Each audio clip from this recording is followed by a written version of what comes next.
네, 안녕하세요. 댕규왕자입니다. 이번 시간에는 주식 투자 어떤 마음가짐을 할 것인가 제 13부를 시작해 보도록 하겠습니다.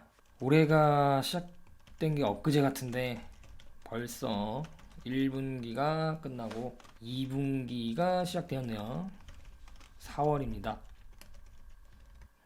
제가 4월 달에 결혼을 합니다. 지난해 한 8월 정도부터 준비를 했는데 이거 정말 쉽지 않네요.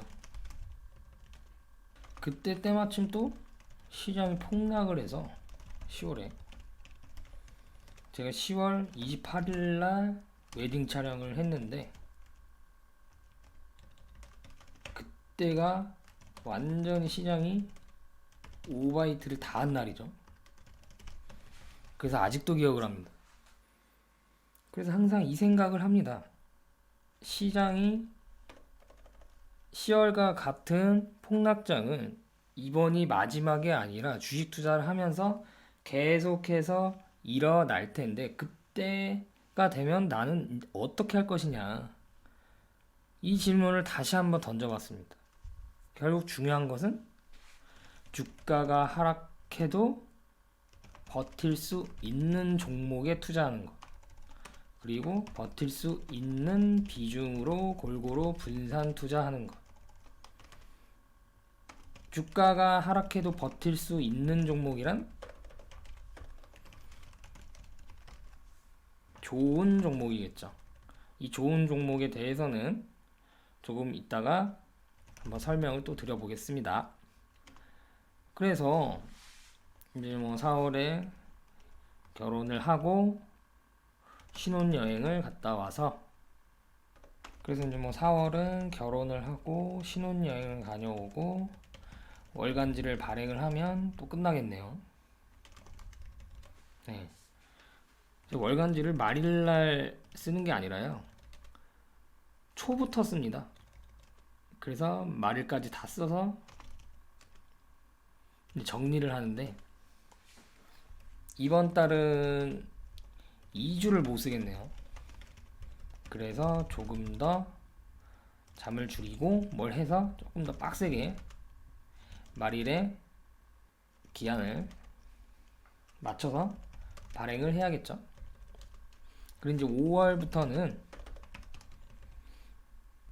결혼도 했겠다. 그 시간을 유튜브에 좀 더 투자를 할 생각입니다. 그래서 많이 시청해 주시고 구독해 주시고 좋아해 주시면 정말 감사하겠습니다. 크게 보면요. 지금처럼 이 주식 투자 어떤 마음가짐으로 할 것인가 시리즈가 있죠. 이 시리즈를 계속해서 이어서 할 예정입니다. 주식 투자에 있어서 중요한 것은 철학이고 마인드죠. 절대 기술이나 기법이 아니다. 근데 이 철학과 마인드는 계속 잊어버려요. 왜냐? 매일매일 다를 게 없거든요. 그러다 보니까 한 번 듣고 잊어버리고. 근데 시황이나 뉴스, 이슈 이런 것들은 매일매일 변하죠. 그러다 보니까 매일매일 떠들기 좋죠. 계속 변하니까요. 떠들기 좋죠. 그리고 개인 투자자도 이걸 원하는 것 같아요. 뭔가 철학을 얘기하고 마인드를 얘기하면 따분하게 느껴질 수도 있어요. 그런데 주식 투자를 10년, 20년 하다 보면 결국 중요한 건 기본이었구나.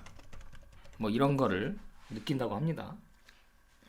그래서 이 철학과 마인드를 제가 반복해서 얘기를 좀 드리고 유튜브로 방송을 찍어 놓으면 여러분들이 운전을 하시거나 아니면 설거지를 하시거나 이럴 때 계속해서 이 철학과 마인드를 반복해서 듣다 보면은 매일매일 시황을 보고 뉴스를 보고 이슈를 따라다니는 것보다 훨씬 유익할 것이라고 저는 생각을 하고 있습니다. 자, 다시 기본으로 넘어가 보면요. 여러분, 주식 투자란 무엇일까요? 많은 분들이 생각이 다를 겁니다. 뭐 어떤 분들은 실제로 이렇게 투자를 해서 성공하신 분이 있죠. 몰빵 미수에서 10배를 2번만 하면 직장을 그만둘 수가 있죠. 실제로 이런 분들을 봤습니다. 그러면 그 사람들은 그 뒤로 주식 투자를 하느냐? 안 하죠. 왜냐? 이렇게 또 벌 자신이 없으니까. 자기의 운을 다 썼다고 생각하죠. 그런데 실제로 이 슈퍼개미라는 사람들 있죠. 1000억 원 넘게 자산을 가지고 있는 이분들은 계속 주식 투자를 합니다. 왜냐? 뭐 돈을 더 벌겠다는 것보다 그분들은 주식 투자에 대한 또 다른 뭐 보람이나 가치를 가지고 계신 분들이겠죠.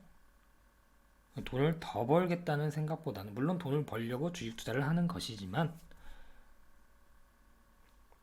이런 보람과 가치가 없으면 벌써부터 그 뒤로 한량이 되었겠죠. 어쨌든 그럼 왜 그 슈퍼개미들은 계속 투자를 하냐? 왜냐하면 자기가 과거에 벌었던 방식으로 똑같이 또 벌 수 있다고 생각을 하기 때문입니다. 그래서 우리도 이 방식대로 평생 투자를 해야 된다. 그겁니다. 그래서 이런 뭐 남북 경협주라든지 이런 것들을 계속 따라다니죠. 왜냐하면 그분의 철학은 이거이기 때문에. 근데 이미 테마가 붙고 주가가 오른 뒤에 그걸 쫓아가면 늦는다라는 것이죠. 이런 단기 테마주는요. 아이고 죄송합니다. 단기 테마주는 고점에서 잡으면 본전을 주지 않습니다. 왜 그럴까요? 왜냐하면 주가가 오른 이유에 여기가 있습니다. 만약에 이 기업이 주가가 실적 때문에 올라가는 것이라면 다소 고점에서 잡아도 주가는 우상향합니다. 근데 만약에 이슈 때문에 기대감으로 올라간 것이라면 이슈가 사라지면 고점까지 주가가 오르지가 않습니다. 그래서 비자발적인 장기 투자를 하게 되는 것이고, 내가 장기 투자를 했더니 주가가 안 오르더라 라는 것이 그들의 설명이죠. 근데 주식 투자는요, 장기 투자가 중요한 게 아닙니다. 결국 좋은 기업에 장기 투자해야 된다는 말이 있잖아요. 여기서 핵심은 좋은 기업이라고 생각을 합니다. 그렇다면 좋은 기업이란 무엇일까요?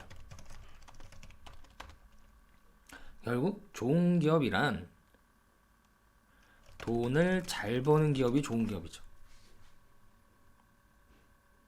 그렇죠?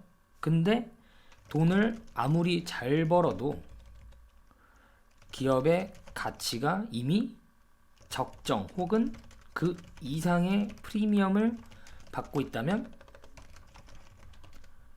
주식 투자자 입장에서는 좋은 기업이 아니겠죠. 그래서 결국 주식 투자자 입장에서 좋은 기업이란 돈을 잘 버는 혹은 돈을 앞으로 잘 벌 건데 아직 주가가 오르지 않은 기업이 결국 좋은 기업이라는 거죠. 이 방법으로 돈을 번 사람들이 바로 슈퍼개미들이죠. 대표적으로는 박영옥 씨가 있죠. 네, 그분이 어떤 특별한 매매 스킬이나 기술로 1000억 원 이상의 지분 가치를 얻은 게 아니라 계속 돈을 잘 버는 기업을 찾아다닌 거예요. 그래서 이 기업이 시장에서 가치를 인정받을 때까지, 결국 오를 때까지 장기 투자를 한 거죠. 그래서 항상 박영욱 씨가 좋은 기업에 장기 투자하면 됩니다. 기자가 주식 투자는 어떻게 하면 됩니까? 라고 물어보면 이 얘기밖에 안 하는 거죠. 기업이 존재하는 이유는 무엇일까요? 돈을 벌기 위해서죠. 그 기업이 주식시장에 상장을 한 이유는 돈을 더 많이 벌기 위해서 상장을 하는 거죠. 절대로 개인 투자자들한테 우리 회사 주식을 나누어 주려고 주식시장에 상장하는 기업은 존재하지 않습니다. 주식시장에 상장을 하는 이유는 우리가 우리 회사의 지분을 조금 나누어 줄 테니 우리 회사에 돈 좀 대주시오. 그러면 그 돈을 가지고 우리가 더 많은 매출, 더 많은 실적을 얻어서 이 기업의 가치, 주식의 가치를 더 높여드리겠습니다. 이게 바로 주식 투자의 아주 간단하지만 불변하는 정의겠죠. 이 정의가 흔들리면 절대로 안 됩니다. 다만 한 가지 이제 개인 투자자가 헷갈리는 게 있어요. 그게 뭐냐면 기업의 실적이 나빠지는데 주가가 오르는 경우가 있습니다. 그러면 이제 개인 투자자들은 책에서 배운 내용과 다른 거죠. 그러다 보니까 결국 주식이 올라가는 거는 기업의 실적과 전혀 상관이 없다. 그냥 뭐 이슈나 테마나 이런 걸로 올라가는 게 주식 투자구나. 이쪽으로 빠질 가능성이 상당히 많습니다. 그럼 이 경우는 왜 오르는 것일까요? 실적이 나빠지는 데는 세 가지 이유가 있습니다. 하나는 전방 산업의 업황이 나빠지거나, 두 번째는요, 매출을 더 끌어올리기 위해서 대규모 투자를 합니다. 그러면 비용이 발생하죠. 비용이 발생하면 순이익이 하락합니다. 따라서 다시 이익이 감소하는 기업의 주가는 하락한다라는 공식이 성립을 하게 됩니다. 그러나 이것은 이유 있는 하락이죠. 왜냐? 이 대규모 투자를 했던 이런 설비 투자가 완공이 되고 공장이 돌아가게 되면 과거에 뭐 100원을 벌었던 기업이 이제는 150원을 벌고 뭐 200원을 벌고 이렇게 되는 거죠. 그래서 꾸준히 매출이 증가하는 기업의 주가는 오르락 내리락 하면서 우상향을 하게 됩니다. 이 내리락하는 과정이 바로 미래의 매출 증대를 위해서 대규모 투자를 하는 시기죠. 이 시기는 주가가 하락을 하게 됩니다. 근데 제가 위에서 그거는 이유 있는 하락이라고 그랬죠. 그래서 이거를 노리고 투자하는 베테랑들이 있습니다. 만약에 기업의 4분기 실적이 최악으로 나왔어요. 그러면 이것을 잘 모르는 투자자들은 망했구나라고 생각을 하고, 어떤 분들은 예상됐던 최악의 실적이 공개되었다, 악재가 공개되었다, 공개된 악재는 더 이상의 악재가 아니다, 따라서 그때부터 주가가 오르는 경우가 있습니다. 왜냐하면 더 이상 나빠질 게 없다라고 판단을 하고, 여기서부터는 이제 실적이 앞으로 개선될 것이라고 생각을 하기 때문에 거기서부터 주가가 오릅니다.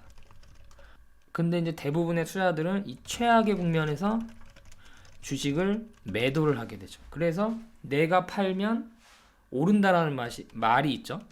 왜 내가 주식을 팔면 주가가 오르냐? 그 이유는 주식을요 바로 파는 사람은 없죠. 참다 팔게 되는데 그 구간이 거의 바닥까지 내려온 경우가 많죠.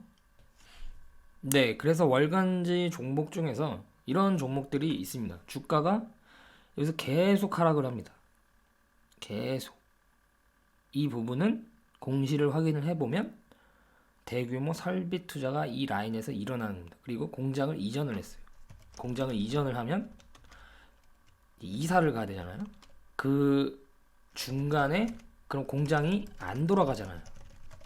거기서 순이익이 완전히 하락합니다. 따라서 다시 공식을 적용해보면 순이익이 떨어지는 기업의 주가는 하락한다죠. 그래서 이 부분이 2018년 하반기에 일어났던 이 주가 하락은 굉장히 이유 있는 하락이었다라고 보시면 되는 거죠. 이거를 안다면 이 라인대 있죠? 이 라인대에서 이제 바닥이 눈치 싸움이 일어납니다. 이건 기술로 잡는 거라기보다는 심리로 이제 바닥을 잡습니다. 왜냐하면 수많은 전 글로벌 투자자들이 서로 눈치를 보면서 심리로 잡는 겁니다. 그럼 이 바닥은 어떻게 심리로 잡냐? 그것은요, 과거 저점을 차트를 보고 확인합니다. 근데 과거 저점을 확인했더니 이 8만원대 라인이 있었던 겁니다. 그러면 이쯤에서는 서로 주식을 더 이상 팔지 않을 것이다 라는 심리적인 생각을 하게 됩니다. 서로요. 거기서 바닥을 잡고 주가가 올라가죠. 근데 이 기업의 실적이 여전히 최악이에요. 그리고 올해 1분기, 2분기 실적도 나쁠 것이라고 뉴스에서 말해요. 그러면 개인 투자자들은 헷갈리는 거죠.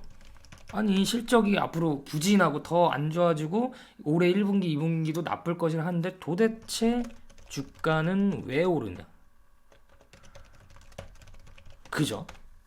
분명히 돈을 잘 버는 기업의 주가가 올라간다라고 했는데 이게 도대체 어떻게 된 것이냐? 돈을 못 버는데 그리고 2분기까지도 못 번다는데 왜 올라가느냐? 그것은 바로 이유 있는 하락에 있습니다. 실적 턴 어라운드를 예상을 하고 주가가 미리 움직이고 있는 거죠. 그리고 그러한 실적 하락은 이유 있는 하락, 악재라기보다는 예상된 악재. 따라서 1분기 실적, 따라서 이제 2분기 실적까지 최악이라고 가정하면 2분기 실적이 정말로 최악으로 나왔어요. 그러면 좀 더 주가가 탄력적으로 올라갈 가능성이 크죠. 흔히 이러한 주가 흐름은 우량주에서 나옵니다. 우량주니까 돈을 잘 버니까 이러한 설비 투자를 계속 하는 거죠. 그래서 흔히 우량주 투자하면, 우량주에 장기 투자하면 마음이 편하다? 저는 틀린 말이라고 생각을 합니다. 우량주 투자는 굉장히 어렵습니다, 사실. 엄청 어려운 부분이거든요. 왜냐하면 이런 부분을 개인 투자자들이 자기가 발품을 팔지 않으면 알기가 어렵습니다. 우량주의 산업, 전방 산업에 대한 업황, 그리고 이런 턴어라운드 과정, 이런 부분이 이해를 하고 있어야 우량주 투자가 가능해요. 근데 개인 투자자들은 이런 투자가 상당히 어렵습니다. 오히려 저평가 성장주 투자가 훨씬 쉬워요. 뭐보다요? 우량주 투자보다요. 어쨌든 말이 좀 길어지고 있는데 또 어쨌든 주식 투자의 정의는 돈 잘 버는 기업을 사서 오를 때까지 기다리는 게 주식 투자의 핵심이다. 그 핵심을 놓치시면 절대 안 됩니다. 왜냐하면 우리 주변에 소음이 너무나도 많아요. 뭐 뉴스, 시황, 지수 맨날 보고 있죠. 그 시간에 뭐를 본다? 네, 공시를 확인해 보세요.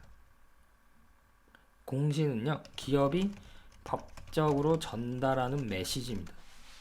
위의 기업도요, 자본금의 50%나 되는 돈을 설비 투자를 한다고 했어요. 50%면 거의 기업에 사활을 걸고 투자를 한다고 봐도 돼요.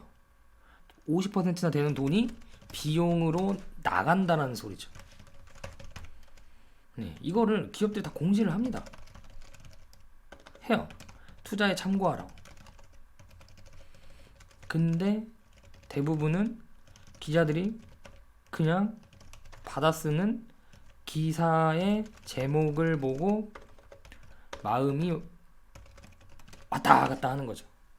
저도 시황을 보고 어느 정도 시장의 온도를 파악을 하고는 있습니다. 근데 시황을 중심으로 투자를 하진 않습니다. 그냥 시황은 매일매일 그냥 지나가는 거예요. 시황을 중심으로 미래를 예상을 한다? 그거 못합니다. 맞출 때도 있고 못 맞출 때도 있어요. 왜냐? 수만 개의 수십만 개의 이해관계가 서로 얽혀 있는데 그것을 어떻게 예측할 수 있겠습니까? 못한다는 거죠. 그런데 우리나라가 왜 시황 뉴스가 이렇게 발달을 했냐? 그거는 선물 옵션 최강국이기 때문이죠. 시황을 제대로만 예측하면 주식 투자를 할 필요가 없습니다. 선물 옵션에 때려 박으면 되는 거죠. 근데 선물 옵션으로 슈퍼개미가 됐다? 아니면 그 명맥을 유지하고 있다? 그런 사람은 없습니다. 유지를 할 수가 없습니다. 엄청 계속해서 시향을 보고 선물 옵션을 하다 보면 엄청나게 벌었다가 엄청나게 깨지고 계속 그걸 반복합니다. 그래서 대부분은 운이 좋아서 엄청나게 벌면 이제 선물 옵션 투자를 안 합니다. 안 하죠. 그게 현명한 거죠. 근데 사람 욕심이라는 게 그렇지가 않죠. 또 만약에 주가가 올랐어요. 네. 그러면 수많은 이해관계자의 매수 매도가 있었겠죠. 수급이라고도 하죠. 자, 일단 기간은요, 펀드 매니저가 증권사 애널리스트 보고서를 보고 투자를 합니다. 보통 이제 남의 돈을, 우리 같은 국민들의 돈을 불려주려고 하는데 장기 투자를 한다? 못합니다. 그 남의 돈들이 언제 어느 순간에 어떻게 돈을 회수할지 모르는 거예요. 그리고 펀드 매니저들은 분기마다 혹은 반기마다 혹은 매년 수익률에 따라서 평가를 받습니다. 근데 이 기업의 주가가 아까 말한 것처럼 오를 때까지 기다린다? 있을 수 없는 일이죠. 그래서 흔히 단타를 치게 됩니다. 최대한 수익률을 끌어올리기 위해서. 근데 이 사람들이 가장 좋아하는 게 아까 위에서 차트로 언급한 그러한 턴 어라운드가 되는 종목들을 굉장히 좋아합니다. 왜냐하면 단기의 수익률을 극대화시킬 수 있는 종목들이기 때문이죠. 그래서 악재를 퍼뜨리고 팩트를 기반한 악재라서 더 무서운 거죠. 그들이 절대 거짓말을 하지 않습니다. 대규모 설비투라도 최악의 실적을 기록할 것이다. 전망이 그렇게 밝지 않다. 다 팩트거든요. 팩트예요. 팩트. 이 팩트를 조져놓고 밝지 않다. 전망이 밝지 않다 하면서 자기들은 바닥에서 슬금슬금 매수하는 거죠. 이런 애들이 있고요. 그리고 법인 애들이 있습니다. 법인. 얘네들은 장기 투자를 하죠. 그러니까 이 기간이라는 수급도요, 이해관계가 굉장히 복잡합니다. 그들이 오늘 왜 사고 팔았는지 정확하게 알 수가 없어요. 외국인은 어떻죠? 외국인도 기간이라고 봐야죠. 미국 기간, 중국 기간, 일본 기간, 유럽 기간. 그들의 이해관계 또한 서로 다를 수밖에 없죠. 그러다 보니까 오늘 하루 주가가 오르고 떨어지는 것을 뭐 예를 들어 이것 때문에 떨어졌다 라는 거 있죠. 이거를 누가 언론사에서 선점을 하느냐가 굉장히 중요합니다. 누군가가 언론사에서 미중 간의 무역 정쟁 때문에 떨어졌다라고 선빵을 때리면 다른 언론사에서도 아 그런가 보다 이것 때문이다 하고 한 개의 기사가 복사 붙여넣기가 되면서 10개, 100개, 1000개의 기사가 쏟아져 나옵니다. 그러면 이제 개인 투자들은 아 진짜 이것 때문에 떨어졌구나 라고 생각을 하게 되는 것이죠. 그냥 그런가 보다 하는 거예요. 근데 실질적으로 그것 때문에 진짜 주가가 움직였는지는 확인이 불가능합니다. 따라서 이런 수급을 가지고 맞추겠다? 아, 그 전에 개인은 어떻죠? 개인은 더 복잡하죠. 저처럼 중장기 투자를 하는 사람도 있고요. 스캘핑이라고 하죠. 이런 걸 하는 사람도 있고 단타 치는 사람도 있고 너무 복잡해요. 그래서 맞출 수가 없는 거죠. 그래서 뭐 기관이 매도를 하면 판다, 뭐 외국인이 매수를 하면 산다. 굉장히 웃긴 일이죠, 사실. 이미 스스로가 심리 싸움 함정에 빠져 있는 거예요, 수급을 통해서. 그리고 수급을 본다는 것은 결국 이 이해관계가 복잡한 이걸 가지고 단타를 치겠다는 건데 이 주가는요 맞추는 게임이 절대 아니다. 그죠? 뭐 30년 함께 산 부부의 마음도 서로 모른다고 하잖아요. 그런데 얼굴도 모르는 사람들의 마음을 그 어심을 어떻게 알겠습니까? 결국엔 주사위 던지는 확률밖에 되지 않는다. 결국 6분의 1 확률이죠? 확률이다. 그걸 계속해서 주사위를 던지면 실력이 느나요? 절대 안 늘죠. 10년, 20년, 30년을 던져도 실력이 그대로입니다. 그래서 이제 주식 투자 경력이 오래되신 분들 중에서 계속 주사위만 던지는 분들이 계세요. 그래서 경력이 쌓였는데도 불구하고 처음에 투자했던 자기와 10년, 20년 뒤에 투자했던 자기의 별반 다를 게 없는 거예요.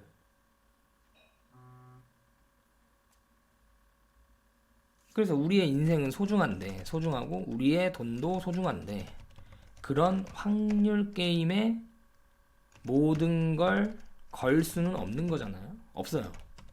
근데 뭐 비중을 완전 축소해서 한번 베팅하는 건 상관이 없어요.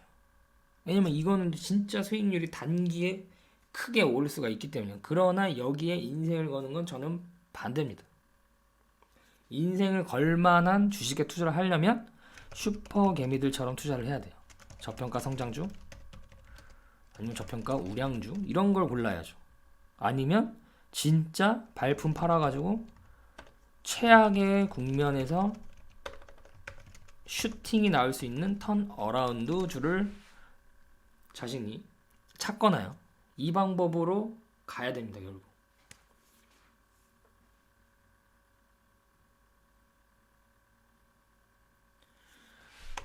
지금 이제 40대 후반, 50대 초반 분들 계시죠? 네. 아마 미래가 불안하다고 느끼실 겁니다. 왜냐하면 은퇴가 얼마 남지 않았기 때문에. 근데 은퇴하면 뭐 할 거냐? 근데 이제 주식 투자를 이제 사회 초년생부터 하신 분들은 전업 투자도 아마 생각을 하시는 분들도 계실 거예요. 내가 뭐 몇천만 원으로 한 달에 얼마씩 해서 뭐 이렇게 1년 동안 하면 은퇴 후에 치킨집을 차리거나 그런 것보다 낫지 않을까. 근데 이 생활비를 벌어야 하는 전업 투자는요. 네, 경제적 자유가 어느 정도 있는 사람들의 전업 투자를 의미하는 건 아닙니다. 네, 생활비를 벌어야 하는 전업 투자자들은 결국 한 달에 얼마씩 벌어야 되는데 결국 이 주사위 게임을 하겠다는 거 아닙니까? 그래서 저는 주사위 게임을 안 하셨으면 좋겠어요. 결국 50%의 싸움입니다. 그리고 뭐 세계 시장 있죠. 뭐 미국장, 유럽장, 중국장 이런 거 보면서 우리나라 시황을 맞춰서 투자하겠다 이런 것도 하지 마세요. 맞을 때도 있고 틀릴 때도 있습니다. 미국장이 뭐 지난밤에 올랐다고 한국장이 오른다는 보장은 없어요. 자자 다지. 그렇다면 진짜 저처럼 평범한 지극히 평범한 개인 투자자들은 어떻게 할 것이냐. 계속 강조를 드리지만 좋은 기업을 사서 그냥 오를 때까지 기다린다. 이게 최고의 방법입니다. 누가 나한테 수익률로 평가할 사람도 없고, 예. 어차피 오를 기업인데 오래 오르지 않으면 어떠한가. 이런 마인드로 가셔야 돼요. 개인 투자 장점, 뭐 직장을 다니시든 자영업자를 하든 소득이 있잖아요. 예, 절대로 어떤 매매 기법이라든지 기술이라든지 스킬로 하는 싸움이 아니다. 철학과 마인드 싸움이다. 그 메리츠 자산의 존니 대표 계속 이 얘기 하잖아요. 근데 그게 정말 맞는 말입니다. 수급이 철학이다? 말도 안 됩니다. 왜 전문가들이 대부분 시황, 뉴스, 수급, 시세 이야기를 하는 줄 아세요? 그들도 그렇게 주식 투자를 입문하고 이런 게 주식 투자구나 하고 배웠기 때문이죠. 아니면 매일 뭔가라도 말을 해야 되는데 맨날 뭐 철학이니 마인드니 뭐 이런 말 할 수는 없는 거지 않습니까? 뭐 한 달에 뭐 100만 원씩 회비를 내는데 그런 사람들한테. 그래서 그런 사람들은 주식 투자하고도 맨날 심리가 불안하니까 그걸 위로해주고 이런 거를 주식 투자의 업으로 생각하는 분들도 많으실 거라고 생각을 합니다. 근데 뭐 여러분들이 위로받으려고 주식 투자하는 거 아니잖아요. 그죠? 누군가에게 의존하는 관계는 별로 좋지 않습니다. 위로? 그 위로 뭐하러 받습니까 그거? 차라리 내가 열심히 아는 게 힘이다. 예, 알아서 독립해서 처음에는 의존할 수 있죠. 근데 독립해서 결국 내가 열심히 분석하고 공부한 기업들이 내가 예상한 대로 흘러가는지 점검하고 관리하면서 기다리면 됩니다. 어쨌든 근데 여러분들이 계속 그런 시황을 보고 뉴스를 보고 이슈를 파악하고 이런 테마주, 단기 테마주 이런 걸로 이게 주식 투자라고 정의를 머릿속에 내려야 금융권이나 전문가들이나 다 먹고 삽니다. 그래야 수수료도 내고 의존하고 매일매일 이분들이 떠드는 이야기에 귀를 기울이고 이렇게 되는 거 아닙니까? 예, 이쪽 사람들이 억대 연봉을 받고 이러한 이유가 다 있는 거죠. 근데 저는 이 툴을 깨야 된다. 누가? 금융권이 깨겠습니까 이걸? 돈을 잘 벌고 있는데? 그럼 그들의 잘못인가? 그렇게 생각하지는 않습니다. 아까도 얘기했듯이 돈 잘 버는 기업이 착한 기업이다. 그럼 금융권에서는 거기서 종사자들은 착한 거죠. 회사에 돈을 잘 벌어다 주는 사람들이잖아요. 그렇죠? 결국에는 우리 같은 개인 투자자 스스로 깨야 된다. 이 거미줄에서 나와야 된다. 라는 것입니다. 개인 투자자들은 좋은 기업 사서 장기 투자하잖아요. 그러면 금융권은 종말합니다. 있을 수가 없는 일이죠. 미국의 주가가 어떻고 유럽의 주가가 어떻고 중국의 주가가 어떻고 뭐 세계 경제가 어떻게 돌아가고 유가의 흐름이 어떻고 금리가 어떻고 환율이 어떻고 물론 그런 공부를 해야 되고 파악하는 건 좋아요. 근데 그걸 기준으로 투자를 한다? 그것도 밥만 먹고 이것도 하는 것도 아니고 본업이 있는 투자자가 불가능해요. 불가능. 그래서 일단 개인 투자자들은요, 유가의 영향을 받지 않는, 그리고 환율의 영향을 잘 받지 않는, 그리고 금리의 영향을 받지 않는, 금리의 영향을 잘 안 받으려면 필수 소비재가 되어야 됩니다. 경기 민감주들은 다 유가, 환율, 금리의 영향을 받습니다. 그리고 글로벌 경기의 영향을 받습니다. 이 부분은 단기로 맞춘다? 저는 절대 불가능한 일이라고 생각합니다. 뭐 맞췄다는 사람도 계신데 맞춘 것만 아마 얘기할 겁니다. 계속 맞추기가 어려워요. 그러면 결국 이것도 중장기 사이클로 크게 봐야 된다. 그래서 제가 이 설비 투자 사이클이 2020년대에 올 거라고 했죠. 정확한 시점은 모르겠지만, 그래서 그 부분을 염두를 하시고 투자 전략을 좀 짜가시면 괜찮지 않을까. 그래서 결론은 착한 기업은 돈을 잘 버는 기업이다. 그리고 우리는, 왜냐면 그래야 직원들 월급을 줄 거 아닙니까? 그리고 당연히 법은 지켜야죠. 어쨌든 그러한 기업들을 우리는 투자를 한다. 그리고 기업이 적정 주가나 아니면 프리미엄을 더 받을 때까지, 즉 주가가 오를 때까지 기다린다. 이런 식으로 가시면 되겠습니다. 따라서 뭐 미국장이 어떻고 중국장이 어떻고 아래 공포가 어떻고 뭐 장단기 스프레드가 어떻고 다 의미 없어요. 다 의미 없어요.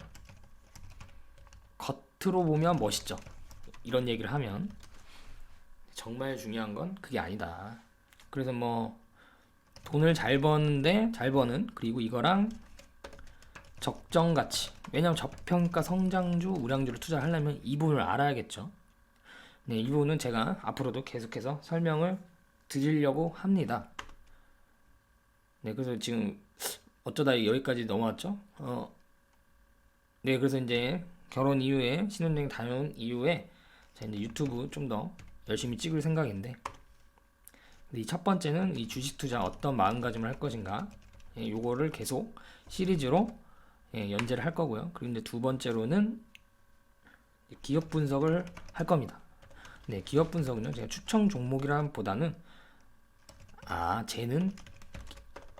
쟤는 기업 분석을 이렇게 하는구나. 그러면 내 관심 종목들도 쟤처럼 해볼까?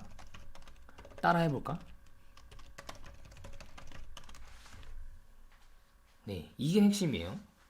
그래서 제가 좀 기억나는 것으로는 뭐 오스테 임플란트도 기업 분석을 했었고, 그다음에 유니캠, 유니캠 이런 거 했었죠. 그래서 이제 계속해서 이런 기업들을 분석을 한번 유튜브에 올릴 예정입니다. 핵심 종목은 월간지에서만 제가 분석해서 드릴 예정이고요. 그리고 이제 세 번째로는 이제 청년들을 위한 금융교육, 제가 오프라인에서 이제 무료로 재능 기부 형식으로 했던 강의가 있습니다. 이 부분을 제가 이제 다시 유튜브로 찍어서 업데이트를 할 예정입니다. 그래서 이제 뭐 20대 자녀가 계신 분들은 이 강의를 자녀들한테 권해드리면 좋을 것 같다. 네, 그런 생각이고요.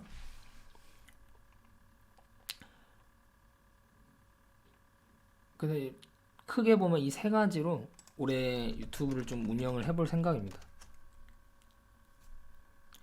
그래서 다들 도움이 좀 되셨으면 좋겠습니다. 오늘 강의는 여기까지 하도록 하겠습니다. 감사합니다.